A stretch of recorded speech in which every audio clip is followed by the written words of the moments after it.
Wash room میں جاتے ہیں تو تھوڑی بہت خیال یا ٹرائی کرنے سے نا ان کو بالکل 100% جو ہے انتشار آ جاتا ہے. لیکن جو ہی پھر یہ لوٹتے ہیں وائف کے پاس تو اس وقت جو ہے نا ان کا وہ نفس کی جو تناؤ ہے وہ ٹوٹ جاتا ہے. اکثر فون کال کر کے نوجوان بتاتے ہیں کہ بابا جی پہلے تو ہم بالکل ٹھیک ٹھاک تھے، لیکن شادی کے فوراً بعد ہی ہمارے اندر بہت زیادہ کمزوری ہو گئی ہے. ایک تو ڈھیلا پن ہے، دوسرا ٹائمنگ نام کی کوئی چیز نہیں ہوتی. بیٹا یہ ایشو جو ہوتا ہے نا یہ آپ کا ہی بنایا ہوا ہے، آپ کا پیدا کردہ ہے.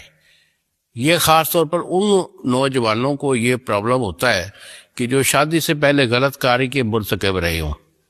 نفس میں جو ہے نا ڈھیلا پن آ جاتا ہے اسی وجہ سے، کیونکہ وہ غلط کاری کرتے رہے ہیں، وہ سنی کرتے رہے ہیں، یا غلام بازی یا کسی بھی طریقہ ہائے سے منی کا اخراج کرتے رہے ہوں، تو ان میں یہ ایشو آ جاتا ہے.